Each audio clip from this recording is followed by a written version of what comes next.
নবী আমার আপনার জন্য কষ্ট করে তার জীবনকে 63টা বছরের নবী 23 বছর কি পরিমাণ কষ্ট করছে।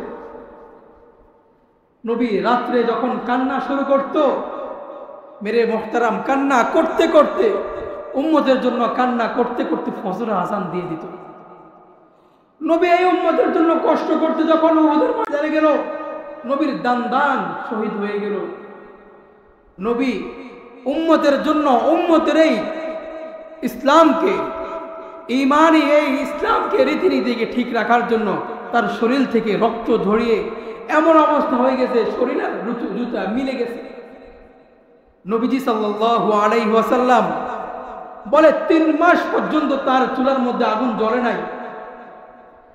নবীজি 63টা বছর কখনো এখানে কখনো সেখানে এভাবে ঘোরাফেরা করে আমার আপনার জন্য ইসলামকে, ইসলামের জন্য সে তিনি তার জীবনকে বিলিয়ে দিয়েছেন। মেরে মোহতারাম দোস্ত, আমি আর আপনি কি ইসলামকে এভাবে হেলায় দুলায় শেষ করে দিব? একটু কি ভাববো না? নবী যদি সেদিন বলে, উম্মত তোর জন্য 23টা বছর কত কষ্ট করে ইসলামকে রেখে আসলাম, তুই আমার ইসলামের মূল্যায়ন না করে আধুনিকতাকে তোর জন্য সৌন্দর্য আর মডেল রেখে আমার ইসলামকে দূরে সরিয়ে দিলি, আমার সুন্নতকে দূরে সরিয়ে দিলি, সেদিন নবীকে কি বলবেন? সেদিন কি জবাব থাকবে আমার আপনার? এজন্য আমরা নবীর আদর্শবান হব। আল্লাহ আমাদের সবাইকে তৌফিক দান করে, বললাম আমিন। এবার আসেন, আমাদের এই সালামের মধ্যে কিছু ভুল আছে। অনেকেই সালামকে রেডিমেড সালাম দেয়। রেডিমেড সালাম বুঝেননি মানে এটা একবারে মনে হয় যেন প্যাকেটিং করা থাকে। সালাম আলাইকুম, এটার হচ্ছে আসসালামু আলাইকুম, বলে সালাম আলাইকুম। বাংলা বোঝালে মনে হয় যেন সা মেলাই দিব, গরম চা মেলাই দিব, এমন বোঝা যায়। আর আরবিতে মনে হয় সালাম আলাইকুম, সাম অর্থ হয়েছে মৃত্যু, আলাইকুম অর্থ তার জন্য। তাহলে প্রকৃত অর্থ আমি তার জন্য মৃত্যু দোয়া করতেছি, সালাম আলাইকুম, তার জন্য, তাকে যেন আল্লাহ তাআলা মৃত্যু দেয়, নাউজুবিল্লাহ। তাহলে আমি কি তার জন্য শান্তির দোয়া করলাম নাকি তার জন্য মৃত্যুর দোয়া করলাম? এজন্য আমাদেরকে শিখতে হবে সালাম কেমন ভাবে? আসসালামু আলাইকুম ওয়া রাহমাতুল্লাহি ওয়া বারাকাতুহু। তাহলে আজ থেকে রেডিমেড সালাম বাদ, আমরা শরীয়তের শিখানো সালাম দিব ইনশাআল্লাহ। এরপরে সালাম দিলে মনে হয় যেন আমার ব্যস্ততা একটু বেড়ে যায়, নিচের দিকে তাকায় হাঁটা শুরু করে। দোস্ত, সালাম দেওয়াটা হচ্ছে সুন্নত, সালামের উত্তর নেওয়াটা হচ্ছে ওয়াজিব। সালামের উত্তর নেওয়া কি ওয়াজিব। আমরা যে আজকে জুমার নামাজ পড়তে আসছি, জুমার নামাজ কি ওয়াজিব। আমরা যে এশার নামাজের পরে 3 রাকাত বিতরের নামাজ পড়ি, সেটা কি ওয়াজিব। আমরা যে দুই ঈদের নামাজ পড়ি, সেটা কি ওয়াজিব। এই সালামের উত্তর নেওয়াটাও হচ্ছে ওয়াজিব। তাহলে কেউ যদি সালাম শুনে উত্তর না নেয়, তাহলে তার জন্য তার ওয়াজিব তরফের গুনাহ হবে। আর সালামের উত্তরটা কিভাবে দিতে হবে? যে আপনাকে সালাম দিছে তাকে শুনিয়ে উত্তর দিতে হবে, তাকে শুনিয়ে উত্তর দিতে হবে। আল্লাহ তাআলা আমাদের সবাইকে এই কথাকে মেনে আমল করার তৌফিক দান করুন। এরপরে সালামের মতো আরো কিছু জিনিস আছে। কেউ একটা ভালো কাজ করলো, আমি তাকে বলি থ্যাংক ইউ। এটা আধুনিক একটা রীতিনীতি, কিন্তু এটা থেকেও সুন্দর হলো আমাদের ইসলাম। আমি তার জন্য একটু দোয়া করি, জাযাকাল্লাহ, আল্লাহ তাকে পরিপূর্ণ জাযা দান করো। মানে সে যে ভালো কাজটা করছে, এটার কি পরিমাণ জাযা, এটার কি পরিমাণ সওয়াব, আল্লাহর মানসারও যে তাকে জাযা দান করো, জাযাকাল্লাহ, হ্যাঁ, হাইয়াকাল্লাহ, বারাকাল্লাহ, আল্লাহ বরকত দান করো। এটা না বলে thank you, very good boy, এগুলো আমাদেরকে বাদ দিতে হবে ভাই। আধুনিকতা আমাদেরকে আমাদের ইসলাম থেকে দূরে সরিয়ে দিচ্ছে, আমরা বুঝতেছি না। আগে এক সময় আমরা দেখতাম ছোট বাচ্চাদেরকে বাবা মা সালাম শিখাইতো, কথা বলেন ঠিক কিনা? এখন আর সালাম শিখায় না, এখন ওই যে আধুনিক এগুলো শেখায়। একটা চকলেট নিয়ে আসলে ছেলে দাদাকে বলে দাদা থ্যাংক ইউ, দাদা বলে ওয়েলকাম। এটা কিন্তু সুন্দর হলো না, দোয়া হইল না, এটা কোনো অভিবাদনে হইল না, যে অভিবাদনের মধ্যে দোয়া থাকলো না। এজন্য অভিবাদন হবে দোয়া। তার জন্য আমি দোয়া করবো জাযাকাল্লাহ, আল্লাহ তোমাকে পরিপূর্ণ জাযা দান করো। হাইয়াকাল্লাহ, বারাকাল্লাহ, আল্লাহ তোমাকে বরকত দান করো। তাহলে আমরা কি আমাদের যে দৈনিক দিনের যে অভিবাদনগুলো আছে এগুলোর মধ্যে পশ্চিমা রীতিনীতিকে, আধুনিক রীতিনীতিকে দূর সরিয়ে ইসলাম এবং শরীয়তের রীতিনীতিকে ঢুকে দিতে পারবো তো ইনশাআল্লাহ? আল্লাহ আল্লাহ আমাদের সবাইকে তৌফিক দান করুক।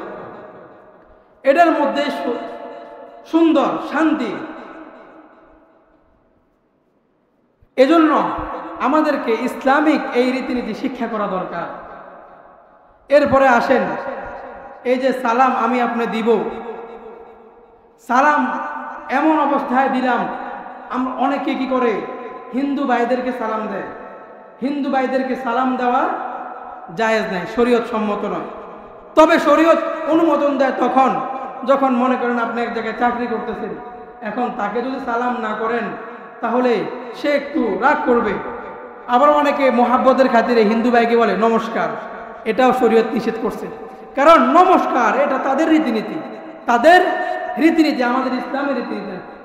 আমি কেন তাদের রীতিনীতি ব্যবহার করব? অতএব আমি তাদের রীতিনীতি ব্যবহার করার প্রয়োজন নাই। এরপরে মনে করেন একজন ভাই হিন্দু, অনেক সময় দেখা যায় হিন্দু ভাইদের আমাদেরকে সালাম করে, বাশীরুন ওয়া নাযীরা ওয়া দাঈয়ান ইলাল্লাহি বিইজনিহি ওয়া সিরাজাও ওয়া কমারাম মুনীরা। أما بعد فأعوذ بالله من الشيطان الرجيم. بسم الله الرحمن الرحيم. وإذا حييتم بتحية فحيوا بأحسن منها أو ردوها إن الله كان على كل شيء حسابا.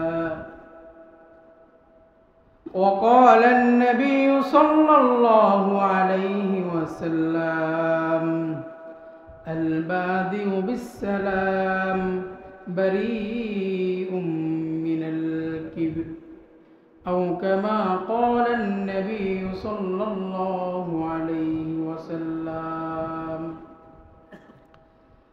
اللهم صل على محمد وعلى آل محمد كما صليت على إبراهيم وعلى آل إبراهيم إنك حميد مجيد.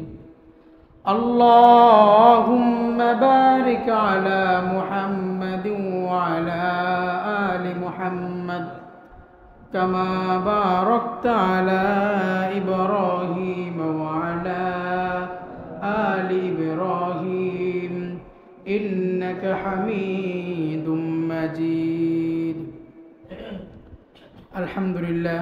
মুআজ্জাজ মুসল্লিয়ান কিরাম, সর্বপ্রথম ওই মহান রব্বিকে আবার দরবারে শুকরিয়া জ্ঞাপন করি যে মহান রব্বুল আলামিন আমাদেরকে পৃথিবীর শ্রেষ্ঠ মাখলুক মানুষ বানিয়েছেন, আমাদেরকে পৃথিবীর শ্রেষ্ঠ ধর্ম ইসলাম দান করেছেন, পৃথিবীর মধ্যে শ্রেষ্ঠ নবীর উম্মত, যেই নবীর উম্মত হওয়ার জন্য অন্য নবীরাও আল্লাহকে বলেছেন যে আল্লাহ আমাদেরকে না শেষ নবীর উম্মত বানান।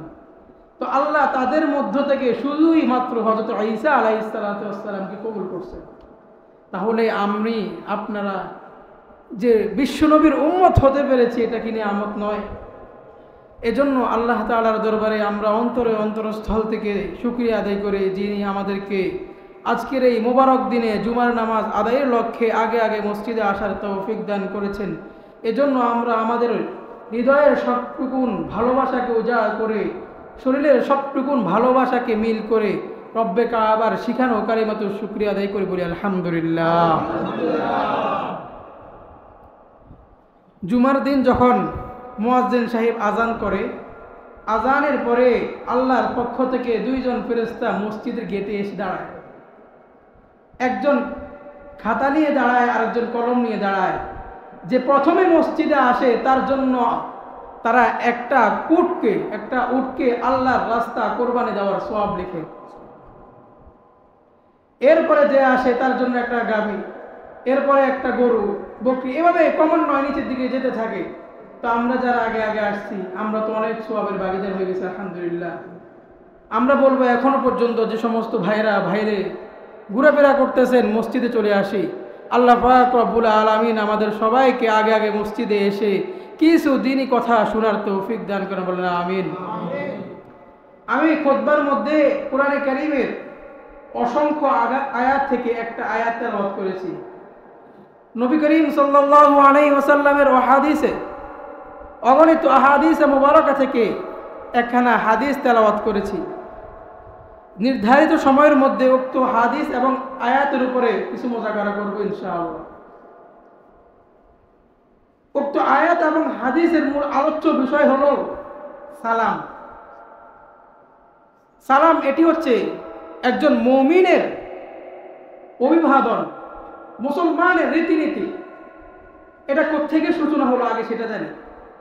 আল্লাহ পাক রব্বুল আলামিন যখন হযরত আদম আলাইহিস সালাতু ওয়াস সালামকে সৃষ্টি করেছেন, আমাদের পিতা আদমকে যখন সৃষ্টি করলেন, সৃষ্টি করার পরে আল্লাহ বলে, আদম যাও ফেরেশতাদেরকে সালাম দাও। ফেরেশতাদেরকে কি করো? সালাম দাও। এরপরে ফেরেশতারা তোমাকে যে উত্তর দিবে সেটা হবে তোমার এবং তোমার সন্তানদের জন্য অভ্যর্থনা। এবার আল্লাহর আদেশ অনুযায়ী আদম চলে গেল, গিয়ে ফেরেশতাদেরকে বলল আসসালামু আলাইকুম। এবার ফেরেশতারা আদমকে বললেন ওয়া আলাইকুমুস সালাম ওয়া রাহমাতুল্লাহ।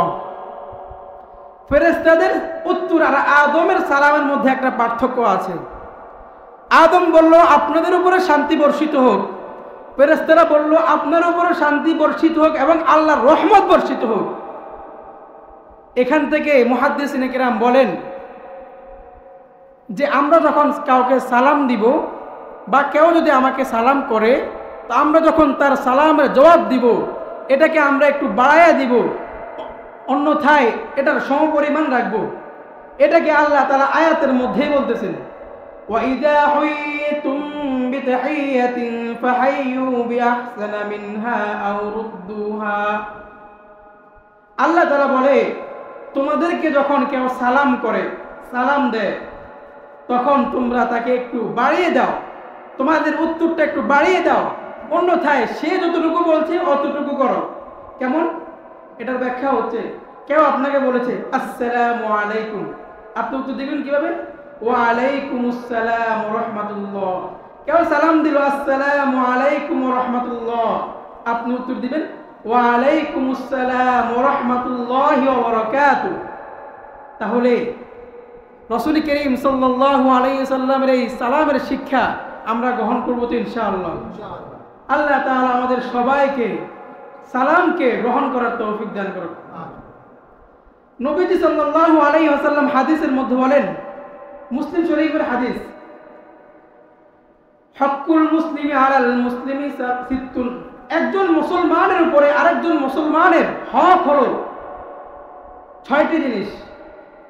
6টি জিনিস একজন মুসলমানের উপরে অপর একজন মুসলমানের হক। 1 নম্বরে হলো, একজন মুসলমান যখন কাউকে সালাম দিবে তখন তার হক হচ্ছে তার সালামের উত্তর দেওয়া, বা একজন মুসলমান আরেকজন মুসলমানকে যখন দেখবে তাকে সালাম দেওয়া, এটা হচ্ছে তার হক। উত্তর দেওয়াটা হচ্ছে ওয়াজিব। একজন মুসলমান যখন আরেকজন মুসলমানের সাথে সাক্ষাৎ হবে তার হক হচ্ছে তাকে সালাম দেওয়া। দ্বিতীয় হচ্ছে, কেউ যখন কোনো একজন মুসলমান ভাই যখন আমাকে দাওয়াত করে, তার দাওয়াতকে গ্রহণ করা, এটা হচ্ছে তার আমার প্রতি তার হক। এরপরে আরেক জায়গায় 3 নম্বরে হচ্ছে, কেউ যদি আমার কাছে পরামর্শ চায় যে ভাই আপনি তো অনেক বড় ব্যবসায়ী, আমি একটা ব্যবসা করতে চাই, একটা পরামর্শ দিন, তখন নবীজি বলে তাকে একটা উত্তম পরামর্শ দেওয়া তোমার উপরে তার একটা হক। তুমি যদি তাকে উত্তম পরামর্শ না দাও, অন্তত চুপ থাকো, কিন্তু তাকে খারাপ পরামর্শ দিও না। তুমি এটা মনে করে না যে আমি যদি তাকে পরামর্শ দিই সে তো ব্যবসায়ী হয়ে যাবে, আমার ব্যবসার মধ্যে লস হবে। না দোস্ত, রিজিক সবার জন্য বন্টনকৃত, কারো রিজিক কেউ নেওয়ার সুযোগ নেই। আচ্ছা, আমরা মূল আলোচনায় আসি। তাহলে এরপরে কোনো একজন মুসলমান ভাই যদি আমার সামনে হাসি দেয়, হাসি দেওয়ার পরে সে যখন বলল আলহামদুলিল্লাহ, তখন এটার উত্তরে ইয়ার হামুকাল্লাহ বলা আমার জন্য হক। এরপরে হাদিসের মধ্যে বলেছে কোনো একজন ভাই যদি অসুস্থ হয় তাকে দেখতে যাওয়া আমাদের জন্য হক। আমাদের এলাকার মধ্যে একজন ভাই, আমাদের একজন বন্ধু, একজন প্রতিবেশী অসুস্থ, তাকে দেখতে যাওয়া এটা আমাদের জন্য হক। এরপরে আমাদের এলাকার একজন মানুষ মারা গেল, আমার একজন বন্ধু মারা গেল, সাথী মারা গেল, তার জানাজার নামাজ পড়া আমার জন্য হক। তার প্রতি তার উপর এটা আমার হক, এটা আমাকে আদায় করতে হবে। যাই হোক, এই ছয়টার মধ্যে মূল যেটা প্রথম যেটা বলছি, একজন মুসলমানকে অপর একজন মুসলমান সালাম দেওয়া হক। আজকে সালাম নিয়ে আলোচনা করবেন ইনশাআল্লাহ।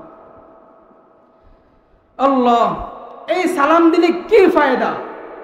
সালাম দিলে কি ফায়দা? নবীজি সাল্লাল্লাহু আলাইহি ওয়াসাল্লামের সাহাবীরা এই সালাম দেওয়ার জন্য বাজারে চলে যেতেন। কেন যেতেন? যে এই সালামের মাধ্যমে অনেকগুলা নেক অর্জন হয়। একদিন নবীজি সাল্লাল্লাহু আলাইহি ওয়াসাল্লামের দরবারে একজন লোক আসলো। নবীজি সাল্লাল্লাহু আলাইহি ওয়াসাল্লামের দরবারে একজন লোক এসে বলল, আসসালামু আলাইকুম। নবীজি বলল, তুমি 10 নেকি পাইলা। কয় নেকি? 10 নেকি। এরপরে আরেকজন ব্যক্তি এসে বলল, আসসালামু আলাইকুম ওয়া রাহমাতুল্লাহ। নবীজি বলল, তুমি 20 নেকি পাইলা। এরপরে আরেকজন এসে বললে, আসসালামু আলাইকুম ওয়া রাহমাতুল্লাহি ওয়া বারাকাতুহু। নবী বলে, এবার তুমি 30 নেকির ভাগীদারি হয়ে গেলা। অতএব বোঝা গেল সালাম দিলে নাকি হবে, যদি আমি বাড়িয়ে দিই, পরিপূর্ণ দিই, তাহলে আমার নেক আমল বেশি হয়। মেরে মুহতারাম দোস্ত, কিয়ামতের সেই বিভীষিকাময় অবস্থায় নেক আমলের মূল্য কেমন হবে? সন্তান দৌড় দিয়ে তার মায়ের কাছে যাবে একটা নেক আমলের জন্য। মা বলবে, না না, আমি তো দুনিয়াতে আমার কোনো সন্তানই ছিল না। যে ভাইয়ের জন্য ভাই পাগল, ছোট ভাইটা বড় ভাইয়ের কাছে যাবে, ভাই আমাকে একটা নেক দাও। বলবে, দুনিয়াতে আমার তো কোনো ভাইই ছিল না, তুমি কোত্থেকে আসলা? তাহলে একটা নেক আমলের কি পরিমাণ মূল্য!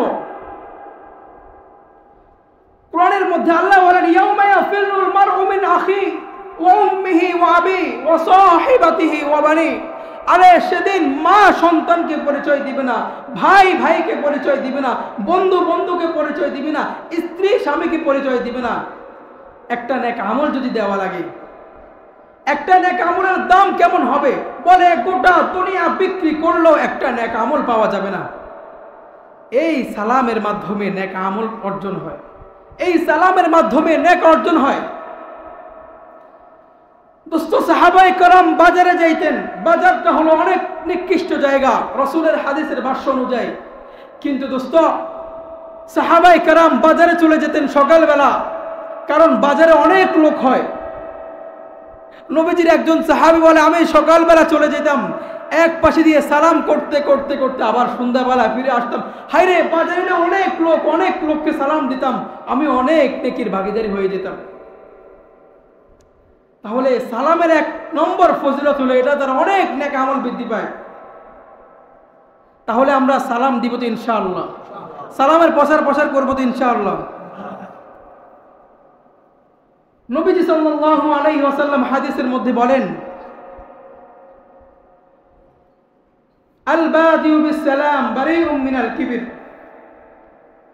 এই সালামের দ্বিতীয় ফজিলত হলো, এই সালাম যে দিবে তার অন্তর থেকে, নবীজি বলেন, যে আগে সালাম দেয় তার অন্তর থেকে হিংসা দূর হয়ে যায়, অহংকার দূর হয়ে যায়। আল বাদিউ বিস সালাম বারিউম মিনাল কিবির। নবীজি বলে, আগে সালাম দাতা অহংকার থেকে মুক্ত। অহংকার এটা কত মারাত্মক! আল্লাহ বলে, যে অহংকার করে সে যেন আমার শরীরের চাদর নিয়ে টানাটানি করে। নাউজুবিল্লাহ। তাহলে সালামের মাধ্যমে অহংকার দূর হয়ে যায়। কিন্তু আজকে আমরা সালাম দিতে ভাবি, আরে আমি তো বড়, আমি তাকে কিভাবে সালাম দিব? না, আমার পদ একটু উপরে, আমার মান অনেক উপরে, আমার অনেক ধনসম্পদ আছে, আমি তাকে কিভাবে সালাম দিব? নবীজির একটা হাদিসের মধ্যে সমাধান আছে।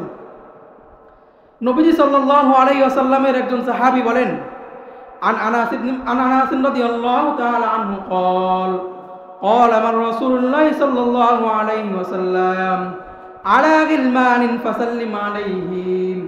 নবীজি বলেন, যখন আমি শিশুদের সাথে হাঁটতাম তখন আমি শিশুদেরকে সালাম দিতাম। যখন আমার হাঁটা চলার মধ্যে কোনো শিশু পড়তো তো আমি আগে শিশুকে সালাম দিতাম। তাহলে যিনি গোটা বিশ্বের, যিনি গোটা মানব জাতির মধ্যে শ্রেষ্ঠ, যিনি আল্লাহ তাআলার প্রিয় হাবিব, যিনি সমস্ত নবীদের নবী, যিনি সমস্ত নবীদের ইমাম, সমস্ত নবীদের সর্দার, তিনি ছোট ছোট বাচ্চাদেরকে সালাম দিতে লজ্জা পেতেন না, এটাকে নিজের জন্য গৌরব মনে করতেন। তাহলে নবীর উম্মত হিসাবে আমরা কি আমাদের জন্য এটা গৌরব মনে করতে পারি না যে আমি যাকেই দেখব তাকেই সালাম দিব, হক সে ছোট, হক সে বড়? ছোট বড় সবাইকে সালাম দিতে হবে, এতে করে আমার মান উপরে উঠবে। আমি যাকে সালাম দিব আমার মান উপরে উঠবে। আল্লাহ নবীজি সাহাবীদেরকে বলে, হে সাহাবীরা, তোমাদেরকে আমি এমন একটা আমল শিখাই দিব না যে আমলের কারণে তোমাদের পরস্পর সম্পর্ক বৃদ্ধি পায়। নবীজি হাদিসটা একটু বড়। নবীজি বলে, হে আমার সাহাবীরা, তোমরা জান্নাতে যেতে পারবে না যতক্ষণ পর্যন্ত তোমাদের ঈমান না থাকবে, ততক্ষণ পর্যন্ত তোমরা মুমিন হতে পারবে না, তোমাদের ঈমান থাকবে না ততক্ষণ পর্যন্ত তোমাদের মুমিনদের মাঝে, তোমাদের মাঝে সম্পর্ক ঠিক থাকবে। হে আমার সাহাবীরা, আমি কি তোমাদেরকে এমন একটা আমল শিখিয়ে দিব না যে আমলটা তুমি করলে তোমাদের মধ্যে সম্পর্ক, তোমাদের মধ্যকার যে বন্ধন সেটা ঠিক থাকবে? সাহাবীরা বলল, ইয়া রাসূলুল্লাহ, নিশ্চয়ই, আমাদেরকে শিখিয়ে দিন। নবীজি বলে, তোমরা পরস্পর সালাম করো, আফসুস সালাম, তোমরা একে অপরকে সালাম করো, সালামের মধ্য দিয়ে তোমাদের পরস্পর সম্পর্ক বৃদ্ধি পাবে। আজকে আমাদের দেখা যায় দুই ভাইয়ের মধ্যে অনেক দিন পর্যন্ত ঝগড়া, মিল নাই, কথা বলে না, একজন আরেকজনের দিকে তাকাই, কথা বলে না। এই সম্পর্ক বিচ্ছিন্নকৃত এই সম্পর্ক যদি আপনি ঠিক করতে চান, আমি বলবো সালাম ছাড়া দ্বিতীয় কোনো ঔষধ পৃথিবীতে আর নাই। আপনি বলবেন, হুজুর আমি কিভাবে সালাম দিই? আমি বলি, আপনি রসুলের আদর্শ মেনে আপনি আগে সালাম দেন, দেখবেন ছোট ভাইয়ের প্রতি, ছোট ভাইয়ের কাছে আপনার মহব্বত এই পরিমাণ বৃদ্ধি হবে যেটা আপনি অন্য কোনো কাজ করলে পারতেন না। এজন্য আমরা আমাদের ভাই, ছোট ভাই বড় ভাইকে সালাম দিব, বড় ভাই ছোট ভাইকে সালাম দিব, স্বামী স্ত্রীকে সালাম দিব। অনেক জায়গায় স্বামী স্ত্রীর ভালোবাসা নাই ঠিক মতো। জিজ্ঞাসা করি, ভাই বিবাহ করছেন 10 বছর হয়েছে, কয়েকদিন সালাম দিছে? বলে, হুজুর 10 দিনে 10-12 সালাম দিনে। তো আপনার মধ্যে সম্পর্ক কিভাবে হবে? ইবলিস তো আপনার মাঝে আমার মাঝে সম্পর্ক দূর করে রাখবে যখন আপনি বারবার সালাম দিবেন, ঢুকতে সালাম, বের হতে সালাম। নবীজি বলে, বাসায় ঢুকতে সালাম দাও, বের হইতে সালাম দাও। যখন তুমি বারবার সালাম দিবা, তো সালাম মানে কি? সালামের অর্থ হলো তার জন্য দোয়া করা, তার জন্য শান্তির দোয়া করা। আসসালামু আলাইকুম, আল্লাহ আপনি তার প্রতি শান্তি বর্ষণ করেন। এজন্য আমরা আমাদের সবাইকে, বন্ধু বান্ধবকে, বড় ভাই ছোট ভাইকে, ছেলে বাবাকে, অনেক সময় দেখা যায় অনেক যুবক ভাই বলে বাবাকে সালাম দিতে লজ্জা লাগে। আমি বলি, সালাম দিতে লজ্জা লাগে না, বরং এটা বলেন যে বাবার জন্য শান্তির দোয়া করতে লজ্জা লাগে। সালাম মানে কি? শান্তির দোয়া না? তাহলে বাবাকে যদি সালাম দিতে লজ্জা লাগে, তাহলে বাবাকে শান্তির দোয়া করা, বাবা যেন শান্তিতে থাকা, প্রকৃতপক্ষে সেটা চেতে লজ্জা লাগে। আল্লাহ আমাদেরকে হেফাজত করো। আমরা আমাদের বাবাকে, বাবারা আমাদের সন্তানদেরকে সালাম দিব ইনশাআল্লাহ। কখন আমার কোন দোয়া কবুল হয় বলা যায় না। যদি আল্লাহ তাআলা আমার এই দোয়াকে কবুল করে, তাহলে আমার সন্তানের জন্য আল্লাহ তাআলা রহমত, শান্তি বর্ষণ করবে। এজন্য আমরা আমাদের সবাইকে সালাম দিব ইনশাআল্লাহ। আল্লাহ তাআলা আমাদের সবাইকে বেশি বেশি সালাম দেওয়ার তৌফিক দান করুন। সালামের অনেক গুরুত্ব, অনেক ফায়দা, অনেক ফজিলত। বলছিলাম যে এই সালামের মাধ্যমে অহংকার দূর হয়, মন থেকে যে অহংকারী সেটা চলে যায়। সালামের মধ্য দিয়ে মোহাব্বত পয়দা হয়, ভালোবাসা পয়দা হয়। স্ত্রী স্বামীর মধ্যে মোহাব্বত সৃষ্টি হয় এই সালামের মাধ্যমে। সালামের মধ্য দিয়ে শয়তান দূর হয়ে যায়। এজন্য আমরা ঘরে যখন প্রবেশ করব তখন সালাম দিয়ে প্রবেশ করব। এতে করে বিভিন্ন ধরনের যে খারাপ জিন্নাত আছে এরা চলে যাবে, শয়তান চলে যাবে। বের হতে সালাম দিয়ে বের হব। সালাম এটা হলো জান্নাতের একটি আমল। আপনি দেখুন, আমরা যে নামাজ পড়ি, মৃত্যুর পরে কি আমরা নামাজ পড়তে পারবো? জান্নাতেও সেই নামাজের ব্যবস্থা নাই। রোজা রাখি, দান সদকা করি, এগুলা নাই। কিন্তু আমাদের মৃত্যুর পরে জান্নাতে এই সালামের প্রচার প্রসার হবে। আল্লাহ তাআলা কোরআনে কারীমের মধ্যে বলেন, লা ইয়াসমাউনা ফিহা লাগওয়ান ইল্লা সালামা। আল্লাহ বলে জান্নাতীরা জান্নাতে সালাম ছাড়া অন্য কোনো কথা শুনবে না। জান্নাতীরা দেখবে যে জান্নাতে গেলে ফেরেশতারা তাদেরকে বলবে, আল্লাহ ওয়া ইয়াকুলুনা সালামুন আলাইকুম উদখুলুল জান্নাতা বিমা কুনতুম তা'মালুন।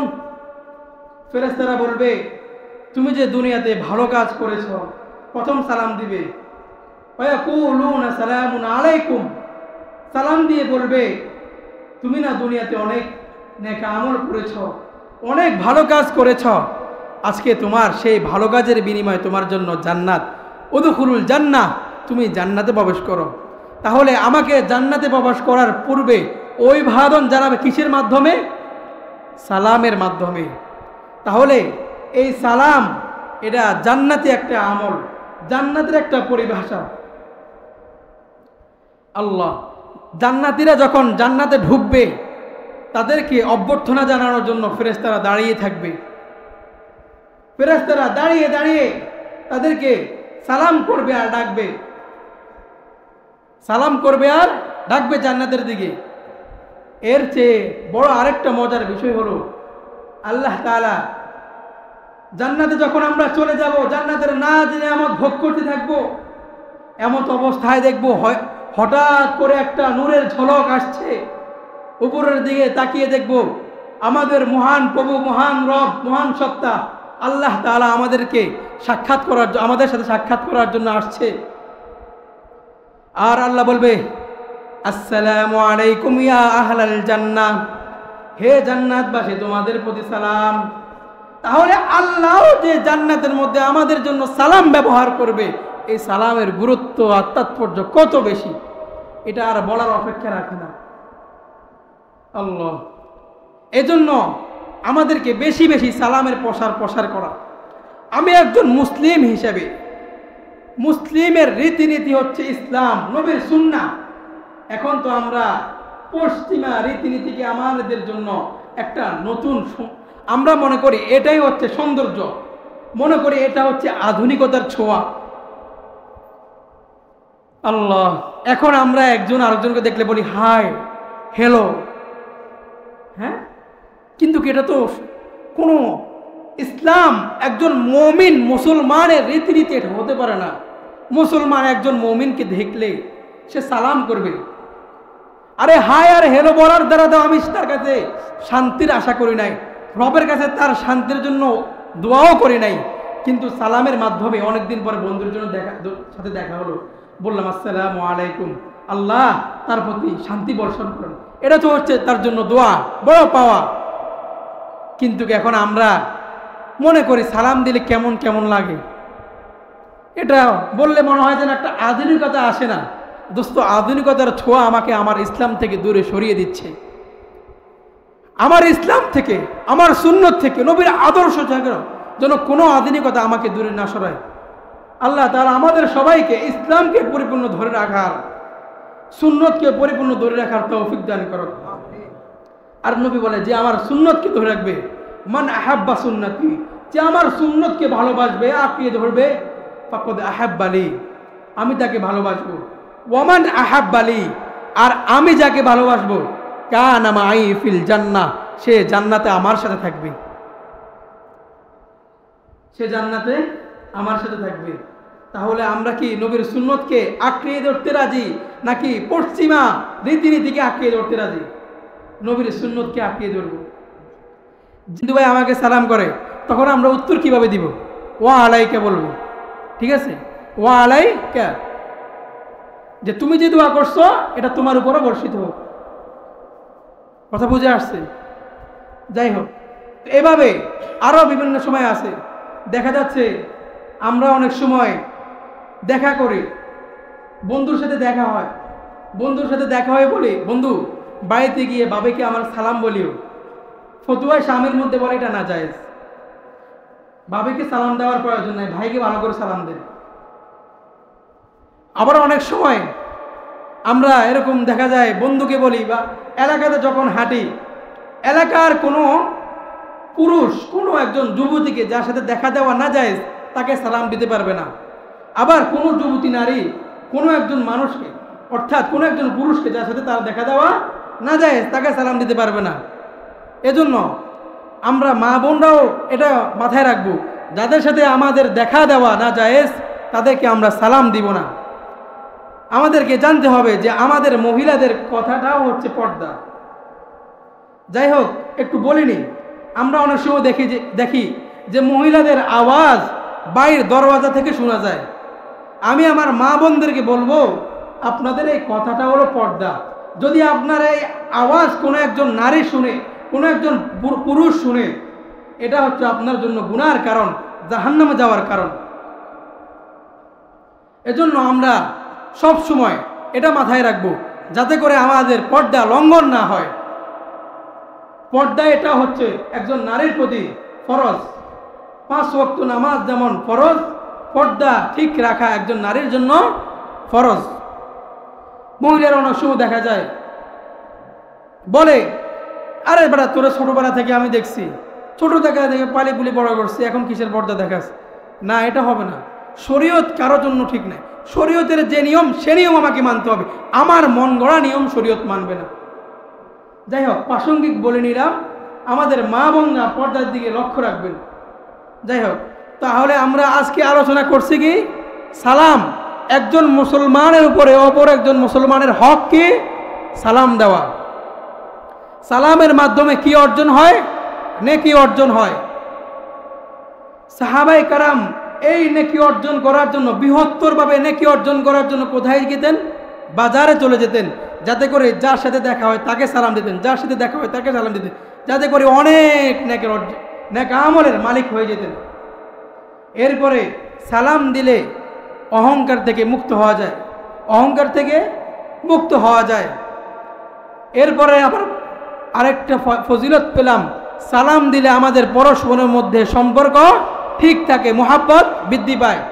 এখান থেকে আমরা ব্যাখ্যা করলাম যা আমরা আমাদের ছোট ভাই বড় ভাইকে সালাম দিব, স্বামী স্ত্রীকে সালাম দিব, স্ত্রী স্বামীকে সালাম দিব, বাবা ছেলেকে, ছেলে বাবাকে। অনেক সময় আমাদের স্বামী স্ত্রীর মাঝে রাগ অভিমান হয়। এই যে রাগ অভিমান ভাঙার একটা টিপস হলো সালাম দিবেন। একবার ফলো করে দেখেন, সুন্দর করে সালাম দিবেন, দেখবেন তার মন থেকে সব চলে যাবে, সে আপনার দিকে মিষ্টি করে হাসি দিবে। এটা হচ্ছে রসুলের সুন্নাহ। রসুল তার স্ত্রীদেরকে সালাম দিতেন, এটা আমাদেরকেও শিখিয়েছেন। তাহলে আমরা একে অপরকে সালাম দিব। এরপরে আল্লাহ তাআলা বলেন, আমার কাছে সবচাইতে প্রিয় হলো ওই ব্যক্তি যে আগে সালাম দেয়। যে আগে, আমরা অপরের সালামের জন্য বসে থাকবো, চুপ করে দাঁড়ায় থাকি, সে আগে সালাম দেয় কেন? না, আমি আগে সালাম দিয়ে দিব। সালাম দিলে আমি বেশি নেকি পাবো। তাহলে আল্লাহ তাআলা বলেন, ওই ব্যক্তি আমার সবচেয়ে প্রিয় যে আগে সালাম দেয়। এরপরে জান্নাতের মধ্যে সালামের রীতিনীতি আছে। জান্নাতে আল্লাহ কোরআনের মধ্যে বলছে, জান্নাতে বান্দা সালাম ছাড়া অন্য কোনো কথা শুনবে না। জান্নাতি ফেরেশতারা যখন আমাদেরকে জান্নাতের দিকে ডাক দিবে, আমাদেরকে আহ্বান করবে, কিসের মাধ্যমে ডাক দিবে? সালামের মাধ্যমে। কিসের মাধ্যমে ভাই? সালামের মাধ্যমে। এরপরে সর্বশেষ বললাম, আল্লাহ তাআলা জান্নাতে আমাদের সাথে দেখা করবে, সাক্ষাৎ করবে। তখন আল্লাহ তাআলা আমাদেরকে প্রথম কি বলবে? আসসালামু আলাইকুম ইয়া আহলাল জান্নাহ। তাহলে আমাদের সর্বপ্রথম আমরা একজন আরেকজনের সাথে দেখা হলে প্রথম কি বলবো? আসসালামু কবিলাল কালাম। নবীজি হাদিসের মধ্যে বলে কথা বলার আগে সালাম করব। কথা বলার আগে কি করব ভাই? সালাম করব। আমার একজন বন্ধুর সাথে অনেক দিন পরে দেখা হয়েছে, আগে কথা বলে পরে সালাম না, আগে সালাম দিয়ে তারপরে কথা বলবো। নবীজি অন্য হাদিসের মধ্যে বলে কোনো একজন ব্যক্তি যদি কাউকে সালাম করে, মুসাফা করে, মুসাফা চিনেন তো? এক হাত দিয়ে করলে এটা হয় হ্যান্ডশিপ, দুই হাত দিয়ে করলে হয় মুসাফা করলে রসুল বলে মুসাফা করলো শীতকালে যেমন গাছ থেকে নাড়া দিলে সমস্ত পাতা ঝরে যায়, এই মুসাফায়ের মাধ্যমে তোমার পুরা দিনের সমস্ত সগীরা গুনাহ ঝরে পড়ে গেল। তাহলে আমরা আমাদের কোনো ভাইয়ের সাথে দেখা হলে সালাম এবং মুসাফায়ের মাধ্যমে অভিবাদন করবো ইনশাআল্লাহ। আল্লাহ আমাদের সবাইকে তৌফিক দান করেন, বলেন আমিন। ওয়া আখিরি দাওয়ানা আলহামদুলিল্লাহি রাব্বিল আলামিন। ওয়াসসালামু আলাইকুম।